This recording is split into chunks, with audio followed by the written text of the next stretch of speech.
ಈ ತರದೊಂದು ಚಿಕನ್ ಸುಕ್ಕ ಮಾಡಿ ನೋಡಿ, ಪೀಸು ಸಿಗಲ್ಲ, ಅದ್ರ ಗ್ರೇವಿ ಕೂಡ ಸಿಗಲ್ಲ, ಅಷ್ಟು ಸಖತ್ತಾಗಿರುತ್ತೆ. ಬಿಸಿ ಬಿಸಿ ಅನ್ನ ಮೇಲೆ ಚಿಕನ್ ಸುಕ್ಕ ಹಾಕೊಂಡು ತಿಂತಾ ಇದ್ರೆ ನೆಕ್ಸ್ಟ್ ಲೆವೆಲ್ ಆಗಿತ್ತು. ಹೇಗಪ್ಪ ಮಾಡೋದಂತ ನೋಡಿದ್ರೆ, ಕಾದ ಬಾಣ್ಲಿಗೆ ಎಣ್ಣೆ ಹಾಕಿ ಕರಿಬೇವು ಹಸಿಮೆಣಸಿನಕಾಯಿ ಹಾಕಿ ಚೆನ್ನಾಗಿ ಫ್ರೈ ಮಾಡ್ಬಿಟ್ಟು ಸಪರೇಟ್ ಆಗಿ ಎತ್ತಿಕೊಬೇಕು. ಆಮೇಲೆ ಸಣ್ಣಗೆ ಹೆಚ್ಕೊಂಡಿರ್ತಕ್ಕಂಥ ಈರುಳ್ಳಿನ ಆಡ್ ಮಾಡ್ಕೊಳ್ಳಿ, ಹಸಿಮೆಣಸಿನಕಾಯಿನ ಆಡ್ ಮಾಡ್ಕೊಂಡು ಚೆನ್ನಾಗಿ ಫ್ರೈ ಮಾಡ್ಕೊಬೇಕಾಗುತ್ತೆ. ಶುಂಠಿ ಬೆಳ್ಳುಳ್ಳಿ ಪೇಸ್ಟ್ ಹಾಕ್ಬಿಟ್ಟು ಹಸಿ ವಾಸನೆ ಹೋಗೋ ತನಕ ಚೆನ್ನಾಗಿ ಫ್ರೈ ಮಾಡ್ಕೊಳ್ಳಿ.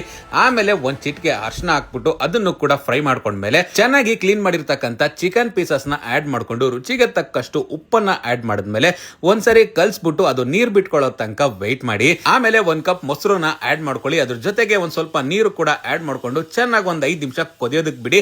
ಆಮೇಲೆ ಮಸಾಲೆಗಳನ್ನ ಆಡ್ ಮಾಡ್ಕೊಂಡು ಹೋಗಿ. ಮೊದಲಿಗೆ ರೆಡ್ ಚಿಲ್ಲಿ ಪೌಡರು, ಧನಿಯಾ ಪುಡಿ, ಆಮೇಲೆ ಒಂದ್ ಸ್ವಲ್ಪ ಗರಂ ಮಸಾಲೆ, ಪೆಪ್ಪರ್ ಪೌಡರು, ಅದ್ರ ಜೊತೆಗೆ ಒಂಚೂರು ಜೀರಾ ಪೌಡರ್ ಕೂಡ ಹಾಕೊಂಡು ಚೆನ್ನಾಗಿ ಕಲ್ಸ್ಕೊಬೇಕಾಗತ್ತೆ. ಕಲ್ಸ್ಕೊಳ್ಳೋವಾಗ್ಲೇ ನಿಮ್ಗೆ ಕಲರ್ ಚೇಂಜ್ ಆಗ್ತಾ ಹೋಗುತ್ತೆ. ನೋಡೋದಕ್ಕಂತೂ ಬಹಳ ಟೆಂಪ್ಟಿಂಗ್ ಆಗಿರುತ್ತೆ. ನೀರೆಲ್ಲ ಹೋಗಿ ಡ್ರೈ ಟೆಕ್ಸ್ಚರ್ ಬರೋವಾಗ ಎಣ್ಣೆಲಿ ಫ್ರೈ ಮಾಡಿರ್ತಕ್ಕಂಥ ಕರಿಬೇವು ಮತ್ತೆ ಹಸಿಮೆಣಸಿನಕಾಯಿ ಹಾಕೊಂಡು ಫ್ರೈ ಮಾಡ್ಕೊಳ್ಳಿ. ಆಮೇಲೆ ಕೊತ್ತಂಬರಿ ಹಾಕ್ಬಿಟ್ಟು ಫೈನಲ್ ಟಚ್ ಕೊಟ್ಟು ಅನ್ನದ ಮೇಲೆ ಹಾಕೊಂಡು ತಿನ್ ನೋಡಿ, ಪಕ್ಕ ಇದಾಗೋದಂತೂ ಗ್ಯಾರಂಟಿ. ಟೇಸ್ಟ್ ಅಷ್ಟೇ ಸೂಪರ್ ಆಗಿರುತ್ತೆ ಗುರು.